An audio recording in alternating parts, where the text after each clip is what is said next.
Hello दोस्तों, आप सभी का स्वागत है एक बार मेरे इस यूट्यूब चैनल आर्ट स्टडी गुरु में। दोस्तों, इस वीडियो में मैंने पहला, दूसरा और तीसरा पार्ट अपलोड कर दिया है। यदि आपने नहीं देखा है तो आप इस वीडियो के डिस्क्रिप्शन में देख सकते हैं। तो चलिए शुरू करते हैं इस वीडियो को, और ये चौथा पार्ट बनने जा रहा है। तो वैदिक सभ्यता का उदय कैसा हुआ है, इसमें महत्वपूर्ण टिप्पणियां क्या क्या हैं, इस बुक में आपके साथ साझा करना चाहूँगा। प्रागैतिहासिक काल की समाप्ति के बाद धातु युग के साथ वैदिक कला का उदय माना जाता है। तो पहली लाइन में क्वेश्चन निकल के आ सकता है कि प्रागैतिहासिक काल की समाप्ति के बाद धातु युग के साथ वैदिक कला का उदय माना जाता है, तो किसको माना जाता है? वैदिक सभ्यता का। ठीक है, यह वैदिक सभ्यता का उदय किसके साथ माना जाता है, कि या किसके समाप्ति के बाद माना जाता है? वो प्रागैतिहासिक काल की समाप्ति के बाद माना जाता है, और धातु युग के साथ वैदिक सभ्यता का उदय माना जाता है। तो कई प्रकार से क्वेश्चन घुमा फिरा के पूछ सकता है। दक्षिण भारत में भी पाषाण काल के पश्चात लोह युग का ही आरंभ माना जाता है, परंतु उत्तरी भारत में ताम्र और सिंध में कांस्य युग के पश्चात ही संपूर्ण भारत में लोह युग आया। हालांकि दक्षिण भारत में बहुत सी सामग्री कांसे से बनी प्राप्त है, परंतु यह या तो बाद की मालूम पड़ती या फिर दूसरे क्षेत्र से आयोजित हुई जान पड़ती है। मध्य प्रदेश के गुंजेरिया नामक ग्राम से तांबे के बने यंत्रों के 424 उदाहरण प्राप्त हुए हैं। तो एक बेहतरीन क्वेश्चन बन सकता है कि मध्य प्रदेश के गुंजेरिया नाम भी पूछ सकता है। यहाँ से जो तांबे के बने यंत्र हैं, तो यहाँ पे कितने प्राप्त हुए हैं, कितने उदाहरण प्राप्त हैं? तो 424 आपको याद रखना है। जो लगभग, अगर वर्ष की बात करें तो लगभग 2000 वर्ष इससे पूर्व के हैं। ठीक है, उदाहरण कितने हैं? 424, और कब के हैं? तो ये भी इंपॉर्टेंट हो सकता है। इसी प्रकार उत्तरी भारत में कानपुर, फतेहपुर, मथुरा तथा मैनपुरी जिले में तांबे से बने प्राकृतिक यंत्र तथा हथियार प्राप्त हुए हैं। उत्तरी पूर्व में हुंगली से लेकर पश्चिम में सिंध तक विस्तीर्ण क्षेत्र में तांबे के हंसिए, तलवारों तथा भालों की फलकों आदि के उदाहरण मिले हैं। तो कहाँ मिले हैं और क्या मिले हैं, ये भी बहुत इंपॉर्टेंट है और एग्जाम में पूछे जाते हैं। यह सर्वविदित है कि ताम्र और कांस्य युग का उत्तरी भारत में बहुत पहले से उदय हो चुका था। तो ताम्र क्वेश्चन बेहतरीन इसमें निकल के आ सकता है कि ताम्र और कांस्य युग का किस क्षेत्र में सर्वप्रथम उदय माना जाता है? तो यह हुआ है, तो ये उत्तरी भारत में। और दक्षिण भारत में भी लोह युग की शुरुआत हो चुकी थी, लेकिन सबसे पहले प्रायोरिटी यहाँ पे आ जाती है उत्तरी भारत में, उसके पश्चात आ जाती है दक्षिणी भारत में। ठीक है, दक्षिण भारत में पाषाण युग कालांतर तक चलता रहा। बाद में एक लोह युग आया।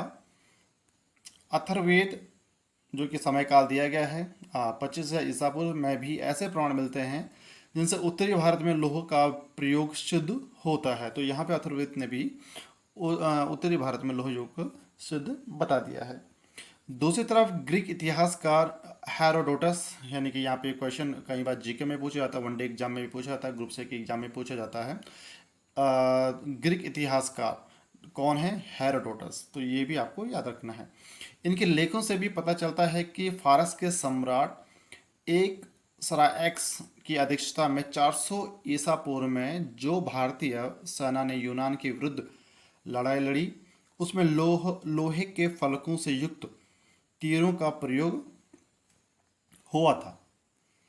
अन्य परमाणु में सिकंदर के भारत पर आक्रमण करने के समय भारतीयों ने युद्ध में इस्पात, स्टील तथा लोहे के फलक वाले तीर प्रयोग में लिए थे। ये दुर्भाग्य रहा है कि उस समय की कला के उदाहरण बहुत कम प्राप्त हुए हैं। ठीक है, तो ये सिकंदर के टाइम से ही, और यहाँ पे हेरोडोटस के लेखों से भी कई सारे उदाहरण हैं जिनसे ये लोहे का प्रमाण यहाँ पे मिलता है। अब बढ़ते हैं सिंधु घाटी सभ्यता की कला की तरफ। और ये जो समयकाल है वो 3500 ईसा पूर्व से 2500 ईसा पूर्व के बीच में ये सिंधु सभ्यता फली फूली और इसका विकास हुआ। और देखते हैं क्या कुछ खास इसमें है। भारतवर्ष में ईसा से 4000 वर्ष पूर्व से लेकर ईसा से 3000 वर्ष ईसा पूर्व के मध्य चीन से लेकर मध्य एशिया तक एक सभ्यता का जन्म हुआ। तो अगर इसका विस्तार पूछा जाए तो आपको चीन से लेकर, यानी कि पूरा चीन और मध्य एशिया, ठीक है, इसका जो मध्य एशिया का जो भाग है वहाँ पे एक सुनहरी और काफ़ी भव्य सभ्यता का निर्माण हुआ, वह है सिंधु घाटी सभ्यता का। ठीक है, चीन से और मध्य एशिया तक है इसका विस्तार। इस सभ्यता की खोज अगर हम बात करें तो 1924 में हुई थी, और इसका जो श्रेय जाता है वो सर जॉन मार्शल तथा डॉक्टर अर्नेस्ट मैक को दिया जाता है। ठीक है, श्रेय की यहाँ पे बात आ जाती है। सिंधु घाटी के विशाल क्षेत्र में काली एवं लाल पकाई मिट्टी के बर्तन बनाने की कला का विशेष विकास हुआ है। तो इन बर्तनों पर मानव कृतियाँ इन बर्तनों पे क्या बना होता था, ये भी पिछली बार क्वेश्चन ये पेपर में आया था ये। तो तो इन बर्तनों पर माता देवी की मूर्तियाँ, वनस्पति, पशु पक्षी, कुकुरयुद्ध बैल, बारहसिंगा तथा मछली के परिष्कृत रूप तथा ज्यामितीय अभिप्रायों से जिन पर गोल, अर्धचंद्राकार व तिरछी रेखाओं के आलेखनों का प्रयोग है, जो आदिम आदिम शैली जैसा है। आगे बढ़ते हैं। इसके अतिरिक्त मोती मन के श्रृंगार प्रसाधन सामग्री भी मिलती है। पुरातत्ववेत्ता इस सभ्यता को मृतक पात्रों की सभ्यता भी कहकर पुकारते हैं। तो मृतक पात्रों की सभ्यता के नाम से कौन सी सभ्यता जानी जाती है, तो वो होती है सिंधु घाटी सभ्यता। ठीक है, तो कई प्रकार के क्वेश्चन पूछने की पूरी पूरी यहाँ पे गुंजाइश रखते हैं।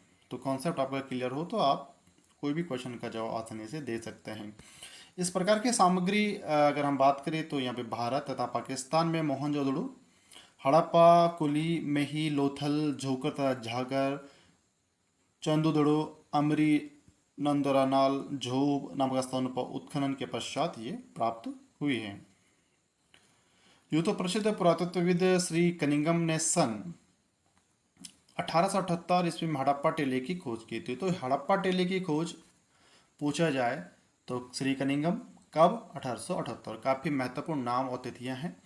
लेकिन वैज्ञानिक आधार पर टीले की खुदाई सन 1921 में श्री दयाराम साहनी के निरीक्षण में कराई गई थी। थोड़ा सा अंतर आप ध्यान दीजिए, एक होता है टीले की खोज कब हुई, 1878 में, और जहाँ पे वैज्ञानिक जुड़ गया, वैज्ञानिक के आधार पर टीले की खोज सर्वप्रथम 1921 में किसने, दयाराम साहनी ने। थोड़ा क्वेश्चन को अगर हम सही तरीके से अगर हम पढ़ते हैं तो पश्चात उसका अगर हम आंसर देते हैं तो वो काफ़ी सटीक बैठ जाता है। जल्दीबाजी में कोई भी क्वेश्चन अगर हम करते हैं एग्जाम हॉल में, वो हमें बाद में उसके ऊपर पछताना पड़ता है।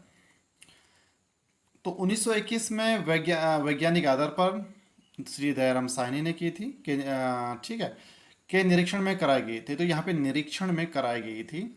सन 1922 ईस्वी में स्वर्गीय आर डी बनर्जी की अध्यक्षता में उत्खनन कार्य आरंभ हुआ, और लड़खना जिले में मोहनजोदड़ो, जिन्हें मुर्दू का टीला तक कहा जाता है, तथा लाहौर और मुल्तान के बीच हड़प्पा की खुदाई में नाम है उनका, एक विकसित सभ्यता का अवशेष प्राप्त हुए हैं। ठीक है, तो ये भी हमें याद रखना है कि आर डी बनर्जी की अध्यक्षता में कब हुई थी, 1922 में है। ठीक, इस प्रकार सन 1954 ईस्वी में एस आर राव की अध्यक्षता में कराई गई पुरातत्व विभागीय उत्खनन कार्य में इस प्रकार के सभ्यता के अवशेष कठियावाड़ क्षेत्र के लोथल नामक स्थान पर चंदोड़ो में भी प्राप्त हुए हैं। राजस्थान में पीलीबंगा तथा कालीबंगा की खुदाई, देखो राजस्थान का जो क्षेत्र है वहाँ पे स्थान है पीलीबंगा तथा कालीबंगा राजस्थान में है। क्वेश्चन पूछ लेता है पीलीबंगा और कालीबंगा कहाँ स्थित है, ये वर्तमान राजस्थान में है, और ये इंपॉर्टेंट हो सकते हैं, तो इनको जरूर ध्यान रखिएगा कि खुदाई में भी इसी प्रकार की प्राचीन सभ्यता के प्रमाण स्वरूप अनेक पात्र मिले हैं। क्योंकि इस सभ्यता का विकसित रूप सिंधु नदी के किनारे अनेक स्थलों की खुदाई में प्राप्त हुआ है। इसी कारण इस सभ्यता को सिंधु घाटी सभ्यता के नाम से पुकारा जाता है। तो इससे सिंपल सी बात है, नदी के किनारे अनेक स्थल की खुदाई से प्राप्त जो हमें जो उपकरण मिलते हैं, जो हमारा पूरा सिंधु घाटी की सभ्यता के प्रमाण मिले हैं, तो नदी के किनारे होने के कारण इसका नाम सिंधु नाम के आधार पर ही सिंधु घाटी सभ्यता पड़ा है। ठीक है, तो इसके अंतर्गत कुछ सभ्यताएं हैं, कुछ समयकाल हैं, जैसे कि क्वेटा सभ्यता है। तो इसका जो समयकाल है वो 35 से 1800 ईसा पूर्व का है। और एक अमरी नुंदरानाल सभ्यता है, 3000 से 1800 ईसा पूर्व का है, बलूचिस्तान में है। जोब सभ्यता है, 4000 से 2500 ईसा पूर्व का। कुली में ही सभ्यता है, 1800 ईसा पूर्व से 2000 ईसा पूर्व। और हड़प्पा, मोहनजोदड़ो तथा लोथल सभ्यता 1700 ईसा पूर्व से 1800 ईसा पूर्व में है। ठीक है, ये सभ्यता पनपी है और इनका समय काल भी दिया जा रहा है। झूकर तथा झाकर सभ्यता है 1500 ईसा पूर्व से। ठीक है, ये चंद्रों में है। उपरोक्त सभ्यताओं का नामकरण उन स्थानों के नाम पर दिया जहां इन सभ्यताओं के चिन्ह पाए गए, जैसे सिंधु के नाम पे सिंधुघाटी सभ्यता। इन स्थानों पर खुदाई के दौरान रोचक सामग्री प्राप्त हुई है जिसके आधार पर इस काल की चित्रकला के विषय में अनुमान लगाया जा सकता है। अब क्वेटा सभ्यता की कला के विषय में हम पढ़ते हैं कि जो इनका समय काल बताया गया है वो 3500 ईसा पूर्व से 1800 ईसा पूर्व में है। क्या कुछ खास निकल के आता है? सर आयुरेलस्टीन को कोयटा क्षेत्र में वजिरिस्तान तथा उत्तरी बलूचिस्तान की खुदाई में कुछ पकाई मिट्टी के सिर प्राप्त हुए थे। तो यहाँ पे क्षेत्र दे सकता है कि किसने कोयटा क्षेत्र में वजिरिस्तान तथा उत्तरी बलूचिस्तान की खुदाई में किसे पकाई मिट्टी के सिर प्राप्त हुए थे। तो ये आपको नाम याद रखना है, सर आयुरेलस्टीन। ठीक है, सन 1950 से 51 के मध्य अमेरिकी पुरातत्व विभाग के तथा पाकिस्तानी पुरातत्व विभाग के एक दल को प्राचीन सभ्यता से संबंधित प्राप्त कला सामग्री प्राप्त हुई है। कोयटा क्षेत्र के 19 स्थलों पर खुदाई की गई। तो यहाँ पे स्थलों के विषय में पूछ सकता है कि कोयटा के कितने स्थलों पर खुदाई की गई, तो आपको 19 यहाँ पे याद रखना है। ठीक है, तो 19 हमारे लिए बहुत इंपॉर्टेंट एक नंबर हो जाता है कोयटा क्षेत्र में, जिसके फलस्वरूप इस सभ्यता के अनेक चिन्ह प्राप्त हुए हैं। कहा जाता है कि मिट्टी के बर्तनों की सभ्यता के ये सबसे पहले चिन्ह हैं। तो मिट्टी के सबसे पहले चिन्ह प्राप्त होते हैं, तो यहाँ पे कई नाम होंगे, सिंधुघाटी सभ्यता भी होगी और कोयटा भी होगी। तो यहाँ पे ये हमारा आंसर सही हो जाएगा। किला गुल मोहम्मद में कोयटा सीबी के 400 गज पश्चिम में सिंधु सभ्यता से मिलती जुलती ग्रामीण सभ्यता के सबसे पहले चिन्ह प्राप्त हुए हैं। तो ये सभी इंपॉर्टेंट लाइन हमारे बीच में आ जाती है। बढ़ते हैं नेक्स्ट पेज में। क्यूबेक की खुदाई में कनेनुमा आकार के छोटे छोटे यंत्र, सेत खली के प्याली व खुरचने के औजार मिले हैं। और ये हमारा क्वेश्चन हो जाता है, किसकी खुदाई में कनेनुमा आकार के छोटे छोटे यंत्र या सेत खली के प्याली वो खुरचने के औजार मिले हैं, या इनमें से केवल एक पे पूछ सकता है कि किसकी खुदाई में कनेनुमा आकार के छोटे छोटे, बस यहीं पे भी क्वेश्चन ऑफ कर सकता है कि औजार मिले हैं। तो ये मिले हैं आपके क्यूबेक की खुदाई में। ठीक है, नमस्तात में बिना सिर की मिट्टी की मूर्तियाँ, ये भी पूछ लेता है कि कहाँ पे बिना सिर की मिट्टी की मूर्तियाँ प्राप्त हुई हैं। तो ये हमारे लिए दमस्तात इम्पोर्टेंट हो जाता है। साथ ही निचले तल में कच्ची ईंटों से बने कमरे के अवशेष मिले हैं। यहाँ पर ऊपर के तल में जो मूर्तियाँ प्राप्त हुई हैं उनके सिरों पर कानों तक बंधे चौड़े टायरा श्रृंगार पट्टी जैसे आभूषण वो माथे के ऊपर शंकु आकार के निकले हुए अलंकरण बनाए गए। तो ये काफ़ी इंपॉर्टेंट हो जाता है दमस्तात। अब चलते हैं दूसरी सभ्यता में। अमरी नुंदरनाल सभ्यता की कला, जिनका जो समयकाल है वो है 3000 ईसा पूर्व से 1800 ईसा पूर्व। और इसमें कुछ खास क्या है, में अनेक आभूषणों के खंड आदि प्राप्त हुए हैं। तो ये इसमें ज़्यादा कुछ नहीं है, बस यहाँ पे अमरी, पिंडी, लोहरी, गाजिसाहा वही तथा शाहजहां जगहों की खुदाई में अनेक आभूषणों की खंड आदि प्राप्त हुए हैं। ठीक है, इसमें इतना ही था। जोब सभ्यता की कला काफ़ी इंपॉर्टेंट है, इसको आप ध्यान से देखिएगा।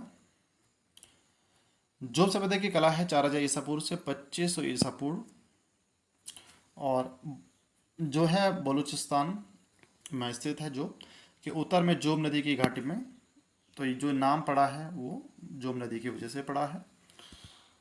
अनेक पकाई मिट्टी की मूर्तियां प्राप्त हुई हैं, जिनमें प्रमुख रूप से कोबड़दार सांड की मूर्तियां हैं। तो बहुत इंपॉर्टेंट क्वेश्चन है और एग्जाम में पूछा गया है कि निम्नलिखित में से किस क्षेत्र में किस सभ्यता में कोबड़दार सांड की मूर्तियां प्राप्त हुई हैं। तो नीचे 4 ऑप्शन होंगे, जिसमें से जोब सभ्यता की कला भी होगी, उसको आपको टिक करके आना है। जो संख्या में कम है और कुल्ली में प्राप्त सांडों की मूर्तियों के समान है। कुल्ली से प्राप्त सांडों की मूर्तियों में मासलता ज़्यादा दिखाई देती है। तो यहाँ पे जो एक क्षेत्र है कुल्ली, तो यहाँ पे जो सांडों की मूर्तियाँ हैं, उस जो यहाँ पे जो जिसके शारीरिक बनावट स्वस्थ तथा यह अग्रभाग से पूंछ तक 8 इंच लंबी है। जोब घाटी से प्राप्त अन्य मृण मूर्तियां पकाई गई मिट्टी की मूर्तियां भग्नावस्था में है, यानी कि टूटी फूटी अवस्था में है, और उनका गठन भद्दा है। ठीक है, यानी कि उसमें अच्छी तरीके से नहीं किया गया है। हाथ रहित इन मूर्तियों को कमर के नीचे तक की ही बनाया गया है। इसका निचला भाग सपाट रूप से कटा हुआ है। सिर काले रंग की तस्वीर पर सादा ढंग का टायरा श्रृंगार पट्टी, टायरा यानी कि श्रृंगार पट्टी बनाया गया है। मेही सभ्यता की कला जिसका समयकाल दिया है 1800 ईसा पूर्व से 2000 ईसा पूर्व तक। तो ये कुली मेही की सभ्यता है। जोब के समकालीन मकरान के तट क्षेत्र में सभ्यता के चिन्ह प्राप्त हुए हैं। इस प्रकार कुली क्षेत्र में शाही टील, मेही बांध आदि स्थानों में बड़ी संख्या में मूर्तियां प्राप्त हुई हैं। अनेक मूर्तियों का एक ही स्थान एवं परिसर में प्राप्त होना इस बात का संकेत देता है कि चढ़ावे के लिए किसी पवित्र स्थान या मंदिर में लाई गई होंगी। अगर हम बात करें कुली में सभ्यता की, तो यहाँ पे मूर्तियां 2 से 4 इंच तक लंबी हैं और जिनके पैर लंबे तथा शरीर का कोबड़ मुख्य है।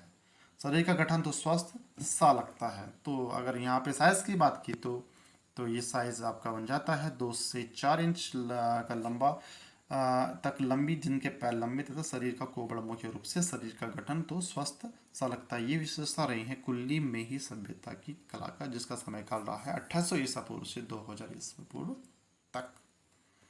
नेक्स्ट चलते हैं। कुल्ले में कोबड़दार सांडों की आकृतियां आकर्षक नहीं है, क्योंकि सांडों के शरीर, नेत्र, सिंह का निचला भाग तथा गर्दन को रंगीन धारियों से सजाया गया है। तो यहाँ पे क्वेश्चन आ सकता है, वैसे संभावना कम ही है, लेकिन इम्पोर्टेंट हो सकता है कि यहाँ पे जो दिया गया है,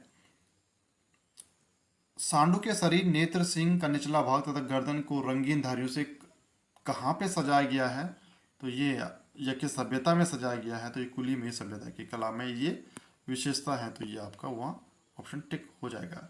ये सांड प्राचीन काल में पूजा के काम आते थे, पूजा के काम में आते थे। मेही बांध से प्राप्त सांड के प्रतिमा के चारों पैरों में तथा कोबड़ में छेद बने हुए मिलते हैं। इन छेदों में पकाई मिट्टी के बने पहिए किसी तीली के सहारे लगाए जाते थे। कोबड़ में डोरी बांधकर इस सांड को खींचा जाता था। कुली में ही प्राप्त स्त्रियों की मूर्तियों में पशु आकृतियों की तरह रंग के चिन्ह दिखाई नहीं देते। मूर्तियों के शरीर कमर तक ही है। तो इसमें इतना ही। फिर चलते हैं हड़प्पा तथा मोहनजोदड़ो तथा लोथल सभ्यता की कला, जो कि बहुत ज़्यादा इंपॉर्टेंट है और हर एक ग्रुप सी के एग्ज़ाम में और एलटी कला या पीजीटी, टीजीटी यानी वीएस और डीएसएसबी के एग्ज़ाम में अगर इंपॉर्टेंस की बात देखी जाए तो इस पूरी सभ्यता में हड़प्पा, मोहनजोदड़ो, लोथल सभ्यता ही ज़्यादा इसमें टॉप में आ जाती है, जिसका समय काल है 1700 ईसा पूर्व से 1700 ईसा पूर्व तक। ध्यान रखिए, इसको जरूर आप फोकस कीजिए। हड़प्पा की खुदाई में 3 सहस्त्र प्राचीन योजनाबद्ध नगर यहाँ पे मिले हैं। प्राचीन जो खुदाई है यहाँ पे मिले हैं, योजनाबद्ध नगर है, बिल्कुल प्लानिंग के तहत नगर बनाया गया है। अनाज भंडार हैं, स्नानागार हैं बाथिंग के लिए, मृण मूर्तियाँ जो छोटी छोटी मूर्तियाँ हैं तथा अन्य सामग्री प्राप्त हुई हैं। ये है हड़प्पा की खुदाई में। ठीक है, यहाँ पर चित्रकारी का अनुमान मिट्टी के बर्तन, तो यहाँ पे जो चित्रकारी का अनुमान केवल मिट्टी के बर्तन, भांडों पर बने असंख्य अलंकरणों से लगाया जा सकता है। ठीक है, चित्रकारी का मात्र उदाहरण यहाँ पे बर्तनों पर ही हमें ज़्यादातर देखने को मिलता है। मोहनजोदड़ो सभ्यता की खुदाई में समाधियाँ, अगर हम मोहनजोदड़ो सभ्यता की तरफ बढ़ते हैं तो यहाँ पे जी की खुदाई में समाधियाँ, तालाब, स्नानागार तथा 2 मंजिला मकानों के अवशेष प्राप्त हुए हैं। साथ ही मिट्टी को पकाकर बनाए गए खिलौने एवं मोहरे भी प्राप्त हुई है। तो यहाँ पे मिट्टी को पकाकर ही यहाँ पे खिलौने और मोहरे भी बनाई जाती थी, जिन पर उभार कर बनाई गई पशु आकृतियाँ एवं लिपि चिन्ह अंकित हैं। बहुत इंपॉर्टेंट क्वेश्चन अगर एग्जाम के पॉइंट ऑफ व्यू से ये बन सकता है कि जो हड़प्पा सभ्यता है उस पर जो भी पशु आकृतियाँ हैं, लिपि चिन्ह अंकित किए जाते थे, वह उभार कर बनाई जाती थी। या ऑप्शन में वो आएगा किस प्रकार बनाए जाते, उभार, सपाट, इस प्रकार से क्वेश्चन बन सकता है। तो कोई भी लाइन है उसको आप जरूर ध्यान से देखें, क्योंकि हर एक लाइन हमारे लिए इम्पोर्टेंट हो जाती है। क्वेश्चन कहीं से भी किसी भी एंगल में एग्जाम में पुट कर सकता है। अब बढ़ते हैं लोथल सभ्यता की तरफ। यह मोहनजोदड़ो के अंतर्गत ही आता है। ठीक है, ध्यान रखिए, लोथल जो सभ्यता है वो मोहनजोदड़ो के अंतर्गत ही आता है। पुरातत्व विभाग ने मोहनजोदड़ो से लगभग 600 मील दक्षिण पूर्व में सूरत के समीप लोथल नामक स्थान में सन 1935 ईस्वी में उत्खनन के पश्चात प्रागैतिहासिक अवशेष प्राप्त किए। यहाँ पर भी मोहनजोदड़ो जैसे मिट्टी के बर्तन, खिलौने, जानवरों की मूर्तियां, बिलोरी पत्थर की छुरी, मनके तांबे की बनी सामग्री प्राप्त हुई है।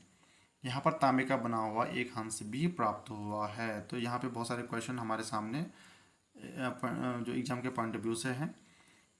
पहला है, ये चित्र देख सकते हैं आप, लोथल चित्रित पात्र है। ये बहुत ही सुंदर ज्यामितीय आकार में बनाया गया है। और कई बार क्वेश्चन पूछा भी गया है कि निम्नलिखित में से किस स्थान से तांबे का बना हुआ एक हंस भी प्राप्त हुआ है। तो ये लोथल आ जाएगा। ठीक है, आगे बढ़ते हैं। ये जो हम पढ़ रहे हैं लोथली के अंदर पढ़ रहे हैं।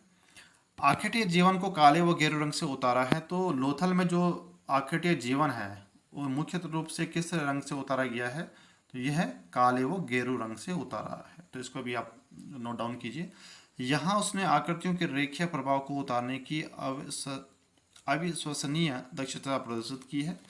संभवतः 2-3 रेखाओं में मानवाकृतियों का निर्माण किया गया। कभी कभी चौखुटे धड़ से मनुष्य आकृतियां बनाई गई, जिसमें कभी तिरछी और कभी पड़ी रेखाएं भर दी गई।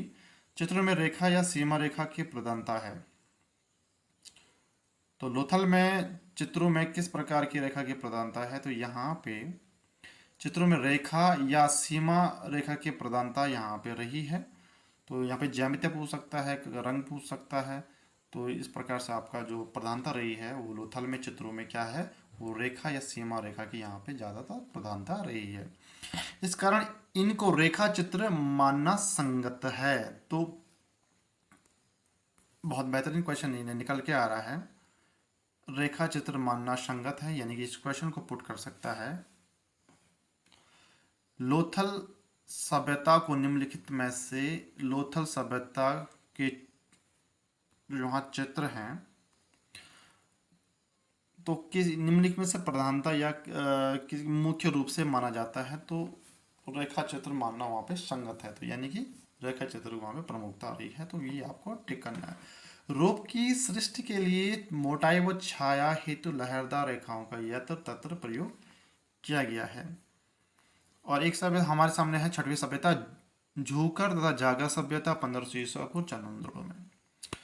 झूकर सभ्यता के अवशेष मोहनजोदड़ो से 80 मील दक्षिण में नवाब शाह जिले के अंतर्गत सिंध में चानंदोड़ो में प्राप्त हुए हैं। ठीक है, चानंदोड़ो में प्राप्त हुए हैं झूकर तथा जागर सभ्यता। सन 1932 ईस्वी में श्री एन.जी. मजूमदार ने मिट्टी की अनेक मूर्तियों का परिचय पुरातत्ववेताओं को कराया। क्वेश्चन मजेदार बन सकता है। झूकर तथा जागर सभ्यता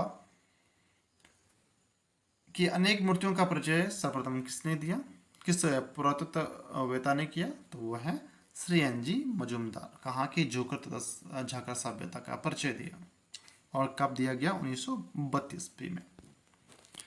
बाद में इसी जगह दूसरी जाति के लोग आए जो भूरे रंग की मिट्टी के बर्तन बनाते थे। इन्हें झागर सभ्यता के नाम से पुकारा गया। देखो, भूरे मिट्टी के बर्तन बनाने के कारण इन्हें झागर सभ्यता के नाम से पुकारा गया। क्वेश्चन इसी में पुट हो गया कि निम्नलिखित में से किस सभ्यता को भूरे रंग की मिट्टी के बर्तन बनाने के कारण जाना जाता है। तो झागर सभ्यता को, झूकर सभ्यता को, और 2 ऑप्शन और होंगे। तो आपको झागर सभ्यता को टिक करना है। झागर में मिट्टी के पके हुई अनेक मूर्तियां मिली हैं, जिससे यह अनुमान लगाया जा सकता है कि सिंधु नदी के विस्तीर्ण क्षेत्र में रहने वाले लोग एक निजी सभ्यता का विकास कर चुके थे।